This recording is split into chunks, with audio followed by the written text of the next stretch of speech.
काही sickle sale जे पेशी रहे ने ते एक अर्धचंद्रकार किंवा जो काही विळो रहे कोयतो रहे ते आकारू ते पेशी धारण केले आहे. त्यामुळे काय आहे आपल्या शरीरात जो काही रक्त पुरवठा वेवला रहे तो रक्त पुरवठा वेवल्याने ते पेशी काय केले आहे अडथळा निर्माण केले आहे. किंवा एखाद्या वेळेस आपण ऑक्सिजन वगैरे लेते त्यावेळेस सुद्धा त्या पेशीमुळे आपण ऑक्सिजन पुरवठा पूर्ण शरीरात वेवला अडथळा निर्माण केली. त्यामुळे मग आपण जे काही विविध त्रास येतात त्रास काय काय आहे त्यामुळे सिकल सेल जे काही लक्षण रहते हातपाय दुखूला रहे किंवा जे काही गुडघे दुखूला सांधे दुखूला किंवा आपल्या शरीरात जे काही रक्त जो प्रमाण रहे HB वगैरे असते त्या प्रमाण खूप कमी बी जाऊलं. त्यानंतर एखाद्या वेळेस त्या रक्ता गरज पडेल तर आपण दवाखाना जाऊन काय केले रक्त चढवत आहे किंवा आम्ही हिवाळा पिरियड आहे तर हिवाळा पिरियडमुळे खूप थंडी लागेल आहे किंवा गरमी पिरियड सुद्धा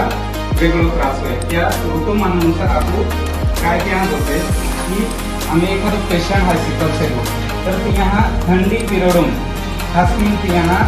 तर बघा थंडी लागे कारण की त्या शरीरात रक्त कमी राहील तर त्या खातो त्या तिहा एक स्वेटर वगैरे जे काही उपचार कपडे वगैरे देते आहे त्या वापर क्या होते बरोबर. आम्ही सिकल सेल प्राथमिक काय टेस्ट क्या होते तर सिकल सेल सुरुवातीच आपण काय काही सॉल्युबिलिटी नाव एक टेस्ट रहे बरोबर. ज्यावेळेस डॉक्टर आपण लिखित हे काय ए टेस्ट केलंय त्यानंतर पहिली टेस्ट आपण केली रहे सॉल्युबिलिटी नाव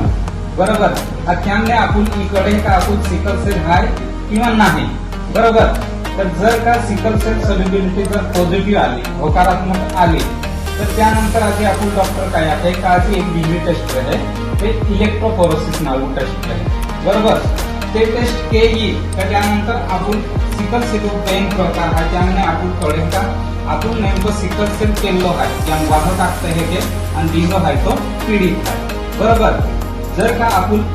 वाहक जर प्रकार आपल्या शरीरातून आपण जर सिकल सेल वाहक लिया ते एक सामान्य व्यक्तीप्रमाणे आपण जीवन जगतात जणू काही एक सामान्य व्यक्ती आहे तो या ऋतुमानानुसार तो जो काही आहार विहार लेहे किंवा घिरे त्यानुसार ते लोक त्रास वगैरे जास्ती नाव येतो. त्यांचं दुसरं प्रकार आहे सिकल सेल पीडित तर त्या खास की काही माझे लक्षण आहे मुले की सतत सांधे दुखणे रक्ताप्रमाण कमी वेळ किंवा सतत ताप सर्दी खोकला किंवा त्याचबरोबर जे काही गुडघे दुखलं आहे रक्ताप्रमाण कमी बी जावलं लगेच दम लागलं ऑक्सिजन देवलं त्रास होईल एखाद्या वेळेस आपण एखादी टेकडी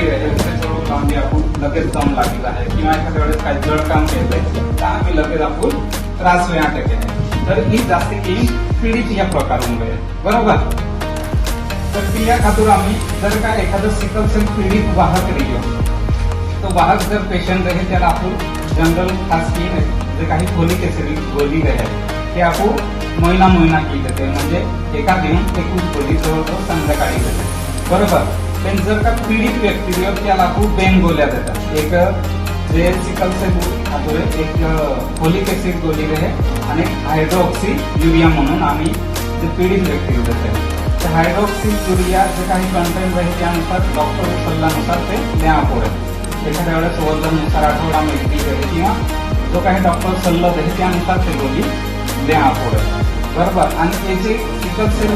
ग्रस्त किंवा वाहक व्यक्ती आहे त्याला याच्या गोळ्या आहेत फोलिक ऍसिड किंवा जे काही हायड्रोक्सी युरिया जे काही गोळ्या आहेत ते आपण आयुष्यभर लिहा पुन्हा कारण की त्या ही गोळी देते तर काही आपल्या शरीरात जो काही रक्त प्रमाण कमी रहे तो वाढवण्याला मदत होईल. आणि त्याचबरोबर आपण सिकल सेल पीडित किंवा वाहक व्यक्ती तर त्या खात्याची काळजी घ्यायला बरोबर.